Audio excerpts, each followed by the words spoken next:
तो friends, welcome to your own channel daily stock. तो इस वीडियो के अंदर हम यहाँ पर बात करने वाले हैं one global service provider company के बारे में। कंपनी यहाँ पर क्या काम करती है, बिजनेस सेगमेंटेशन क्या है, और यहाँ पर सबसे इम्पॉर्टेंट कि इस वैल्यूएशन के हिसाब से यहाँ पर हमें इस कंपनी में निवेश करना चाहिए या नहीं। तो उन सब चीज़ों के बारे में बात करने वाले हम इसी वीडियो में।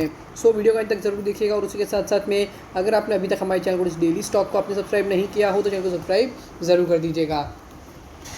तो यहाँ पर one global service provider limited company के बारे में जो है हम यहाँ पर बिजनेस ज़रूर जानेंगे।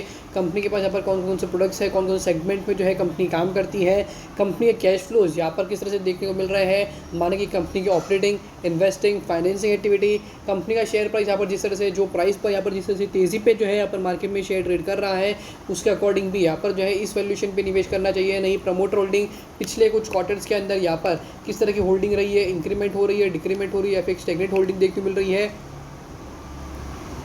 और यहाँ पर एट द एंड कंपनी के क्वार्टरली बेसिस पर जो है किस तरह के नतीजे आ रहे हैं, माने कि यहाँ पर company top line as well as bottom line, company profitability किस तरह की आ रही है, उसके ऊपर फोकस करने वाले हैं। सबसे पहले अगर यहाँ पर कंपनी के बारे में बात करें तो वन ग्लोबल सर्विस कंपनी का मेन जो कारोबार है वो यहाँ पर हेल्थ केयर रिलेटेड जो भी सर्विस होती है और उसके लिए जो भी सर्विसेज होती है रिलेटेड, उसके अंदर एक कंपनी काम कर लेती है। अगर यहाँ पर थोड़ी बहुत सर्विस के नाम बता दूँ तो यहाँ पर diagnostic, health care related service as well as laboratory related जो सर्विस होती है उसमें ये कंपनी काम करती है। Health care related products as well as solutions जो होते हैं जो कि यहाँ पर मार्केट में होते हैं उसके अंदर भी जो है कंपनी काम करती है। और डिफरेंट टाइप्स ऑफ यहाँ पर जो है कंपनी उस सेगमेंट के अंदर आईटी सर्विस भी प्रोवाइड करती है, तो वहाँ से भी एक अच्छा सा जो है कंपनी को जो है रेवेन्यू मिलता है। कंपनी के मार्केट कैप की बात करें तो यहाँ पर कंपनी का साइज़ काफ़ी ज़्यादा छोटा है, सिर्फ 25 करोड़ का इस कंपनी का मार्केट कैप है। करंटली यहाँ पर शेयर ट्रेड कर रहा है 35.4 पर और यहाँ पर हाई प्राइस 78.6। तो यहाँ से करंटली अगर मैं यहाँ पर देखते हो डबल से भी ज़्यादा का जो है यहाँ पर हमें हाई प्राइस देखने को मिल रहा है और लो प्राइस यहाँ पर 19.1। बुक वैल्यू है 8.81 की और यहाँ पर return on equity percentage stand at 19.5% and return on capital employed यहाँ पर 18.2% का देखने को मिल रहा है। हालांकि कंपनी का डेट यहाँ पर काफ़ी ज़्यादा कम है, तो ये कोई दिक्कत वाली बात नहीं है। सिर्फ 34 लाख का ही यहाँ पर में जो है डेट देखने को मिल रहा है। इंडस्ट्री का पी यहाँ पर 15 का चल रहा है और उसके हिसाब से देखते हैं तो स्टॉक का पी यहाँ पर हमें 21 का जो है देखने को मिल रहा है।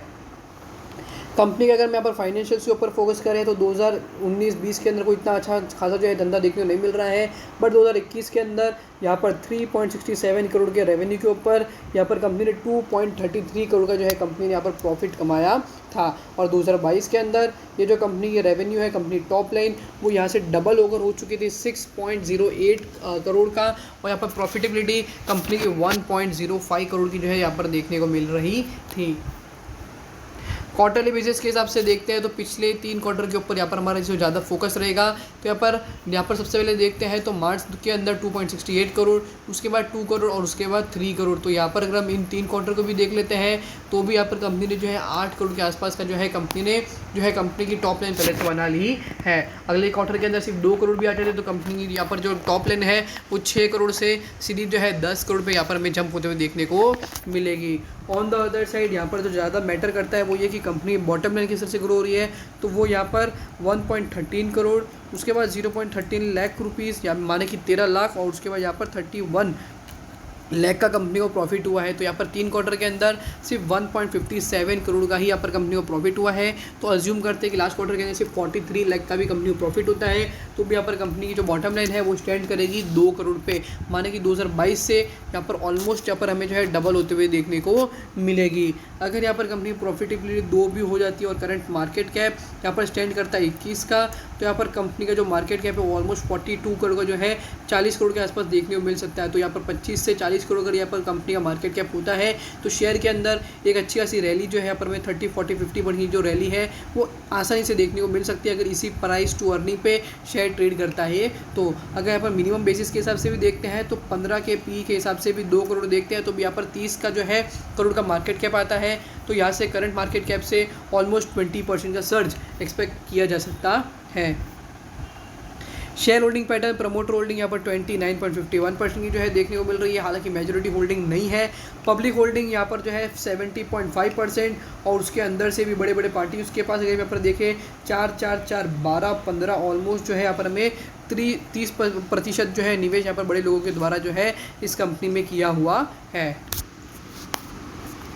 कैश फ्लोज अगर हम यहाँ पर देखते हैं इस कंपनी के, तो कैश फ्लोज के अंदर यहाँ पर कैश फ्रॉम ऑपरेटिंग एक्टिविटी के थ्रू यहाँ पर जो है कंपनी को 0.52 माने कि 52 लाख का जो है रियलाइजेशन हुआ है। उसके बाद इन्वेस्टिंग के अंदर यहाँ पर कंपनी ने फिक्स एसेट्स परचेज किए हैं 54 लाख के।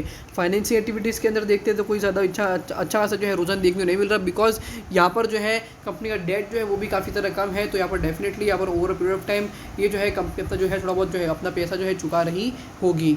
5 साल का हाई प्राइस यहाँ पर 78.55, करंटली यहाँ पर लो प्राइस यहाँ पर देखने को मिल रहा है 1.72 का, और यहाँ पर करंटली शेयर ट्रेड कर रहा है 35 पर। सो क्वेश्चन राइज होता है कि इस तरह के वैल्यूएशन पर, इस तरह की तेज़ी के हिसाब से यहाँ पर निवेश करना चाहिए या नहीं। यहाँ पर इस कंपनी में जो है निवेश किया जा सकता है शॉर्ट टर्म ड्यूरेशन के हिसाब से, या फिर जब तक जो है कंपनी की जिस तरह से जो रेवेन्यूज है company top line bottom line के ऊपर डेफिनेटली आपको जो है ध्यान होना चाहिए क्वार्टरली बेसिस पर किस तरह से जो है कंपनी यहाँ पर परफॉर्म करती है। As on the time fact यहाँ पर जो है 20 to 25% का जो सर्ज है वो यहाँ पर मैं एक्सपेक्ट करता हूँ स्टॉक के अंदर, one global service provider limited company के अंदर। सो होप करता हूँ कि यहाँ पर आपको इस कंपनी का जो शेयर यहाँ पर हमने किया वो यहाँ पर आपको अच्छे से पता चल गया होगा। आपको वीडियो अच्छा लगा हो तो वीडियो को लाइक शेयर और हमारे चैनल को सब्सक्राइब करना ना भूलिएगा। कोई क्वेश्चन से भी कोई डाउट हो related to the stock definitely comment section में पूछ लीजिएगा। Thank you.